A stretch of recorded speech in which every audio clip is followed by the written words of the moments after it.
with miracles that are both scientific and historical, all revealed over 1400 years ago. Like the detailed description of the human embryo. The descriptions of the human embryo in the Quran cannot be based on scientific knowledge in the 7th century. Then we made the sperm into a clot of congealed blood. Then of that clot we made a lump. Then we made out of that lump bones, and clothed the bones with flesh. This account follows the 4 stages described by Galen, writing around 500 years before Muhammad, and includes his belief that bones were formed before the flesh. Does Aristotle say the bones come first and then the flesh and the muscles? Is that what the I'm not saying it. Can you is that what the Quran specifically says? Absolutely. This is exactly what the Quran says. Chapter 23. Because you just demonstrated the Quran is wrong. First is you have differentiation of mesoderm. Right. That within the mesoderm you have segregation into things like embryonic mesenchyme, and then you have these cartilaginous centers that will form bone. Right. And these are forming simultaneously with each other. And the 2 seas that don't mix in a complete separate flow. It is he who has let free the 2 bodies of flowing water, one palatable and sweet, and the other salt and bitter. Yet he has made a barrier between them, a partition that it is forbidden to pass. Once again, there are other meanings that could be applied to this verse. However, if we accept the meaning given, it was already known about anyway. And 1,000 years before Muhammad, Aristotle wrote, "The drinkable sweet water then is light, and is all of it drawn up. The salt water is heavy and remains behind."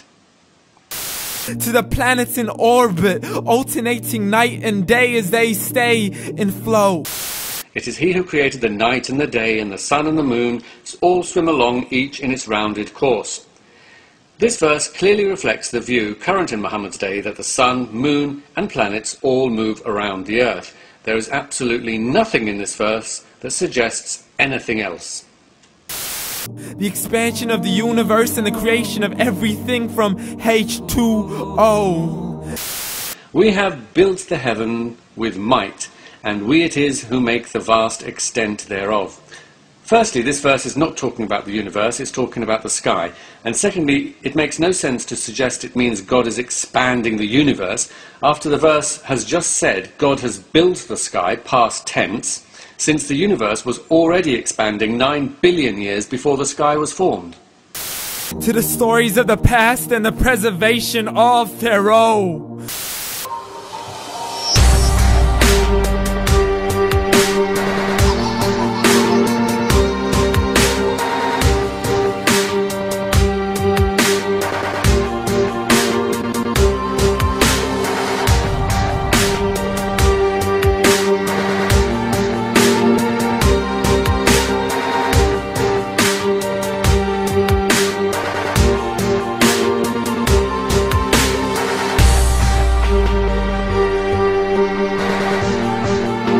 To identifying the lowest point in the land where Persia defeated Rome.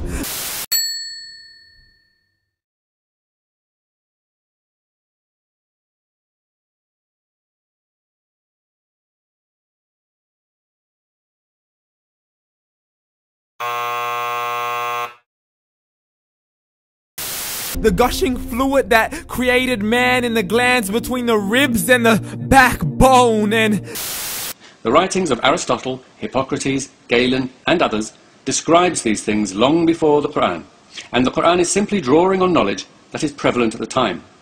In fact, it appears to repeat not only the accuracies of Greek ideas, but their inaccuracies also. The Quran says, "Inna khalaqna al-insana min nutfatin amshajin." We created man from a drop of mingled fluid. This sounds very much like the germinal fluid that Hippocrates spoke of when writing about male and female reproductive fluids.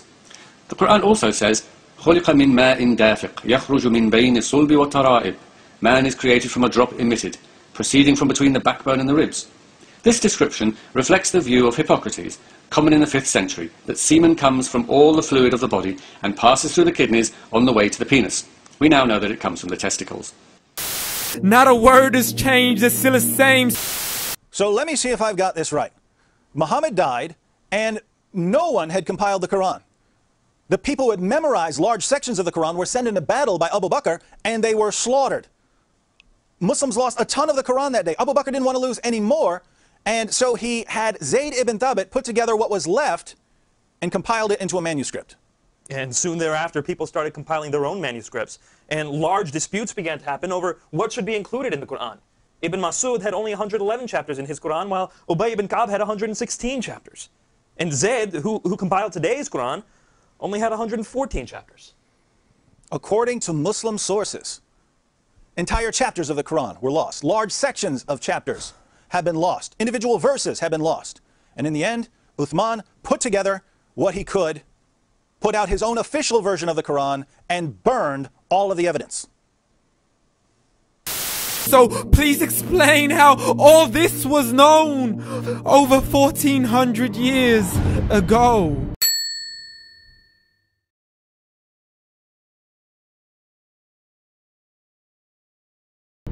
To a man who couldn't read or write as he would recite whatever the angels spoke.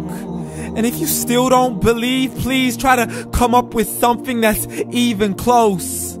It is one of the few arguments the Quran actually provides for its own miraculous nature. In 5 separate verses, the Quran issues a challenge to anyone who thinks that the Quran is not from God, i.e. us, non-Muslims, to try to create a book like it, or to create a chapter like it. In other words, imitate the Quran to whatever degree, depending on the individual challenge. The Quran says that when disbelievers attempt to write something like the Quran, they will realize how miraculous the Quran is in its literary excellence, and they will just desist from it and realize that they were mistaken. Well, there are many problems with this argument from literary excellence. First, it is non sequitur. It doesn't logically follow. Just because something is excellent in literary quality, it does not mean it is from divine origin.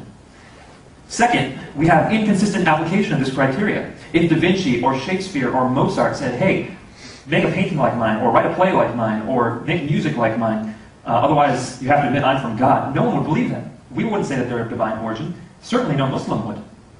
So the Muslim who provides this argument is necessarily inconsistent in their application of criteria. Third, and get this test is for the non-believers. It is telling non-believers to just try and write something like the Quran and see what happens. They themselves, the non-believers, are the judges, and they themselves are supposed to realize that they cannot match the Quran. So I should not be able to say that there is anything that rivals the Quran. But I can tell you right here and now, there's plenty that rivals the Quran. Psalm 23 comes to mind. The Carmen Christi comes to mind. In fact, the entire Bible comes to mind. The problem here is, though, is not, hey, Muslim, go compare what I just said to the Quran. No, I'm the one who's doing the comparison. I'm the judge. I should not have been able to just say what I said if the challenge of the Quran is true. Finally, and most poignantly, the Quran has been disproven on this point over and over and over again. First by Al-Nadr, who was a man in Muhammad's time who used to hear revelations of the Quran and say, hey, I can write something better than that. That by itself breaks the challenge. Second, by a man named Abdullah ibn Sa'd, who was one of Muhammad's scribes, and he would add or substitute his own words into the Quran whenever Muhammad was receiving revelations. And Muhammad would hear those things, and he would say, okay, your words are just as good. Third, by Ali Dashti, the famous contemporary grammarian, who said, the Quran contains sentences which are incomplete and not fully intelligible without the aid of commentaries. Aberrations in the language have given scope to critics who deny the Quran's eloquence. And fourth, by a book called The True Furqan. Now this book is a modern book that has been issued specifically to answer the challenge of literary excellence. It was written in the style of the Quran, and it is often confused for the Quran. That's how similar it is. In fact, Muslims often confuse the True Furqan for the Quran. So we have no less than 4 reasons to reject the argument from literary excellence, including logical fallacy and also proven failure of the fallacious challenge. But you can't, so we took God as a mockery and his messengers as a joke. Muhammad could not read or write. How somebody who can't read or write gonna start a religion? I've recently had an interesting conversation with a Muslim. It's interesting not because he said anything new, but because of his insistence that there was little culture and no education present within the Arab world before the rise of Islam.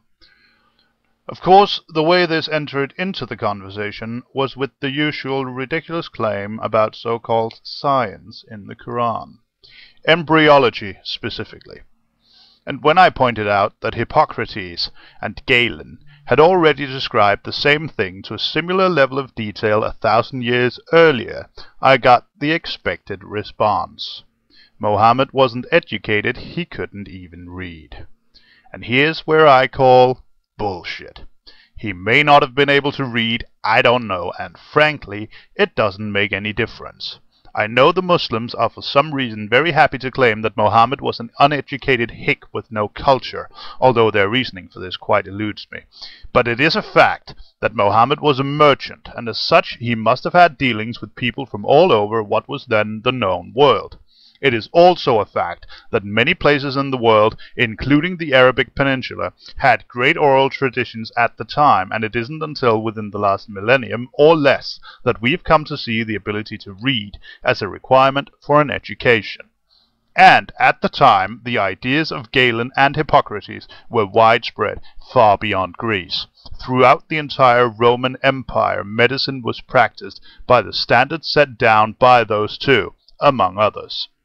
Mohammed was born in 570 CE.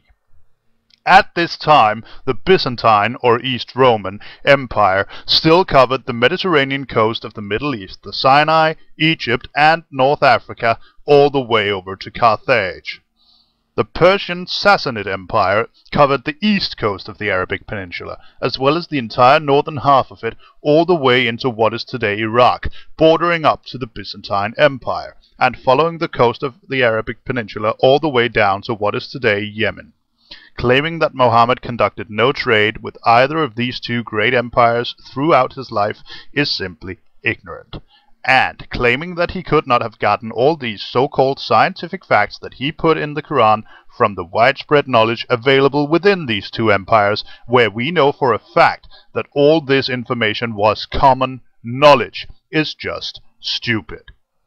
But for some reasons, Muslims have a tendency to bury any and all history before the Islamic takeover of whatever territory. In the Arab world, the time before Islam is referred to as Jahiliyyah, or the days of ignorance. So when I briefly pointed out that Mohammed didn't need to read in order to know these things, it came as little surprise when I got the following response. I'll let you read it yourself. Pause the video if you need to, I'm moving on. This is of course complete nonsense. The reason we see so little of pre-Islamic historical artifacts, buildings and literature from the Arabic Peninsula should be obvious. The Muslims fucking destroyed it all. And they're still working on it, suppressing pre-Islamic history in Pakistan, suppressing the Zoroastrian minority in Iran, bombing ancient Buddha statues, and so on and so forth. After 1400 years of suppressing the very idea of a pre-Islamic culture, the Islamic world has completely forgotten that there was a thriving culture across the Middle East for centuries before Muhammad was born.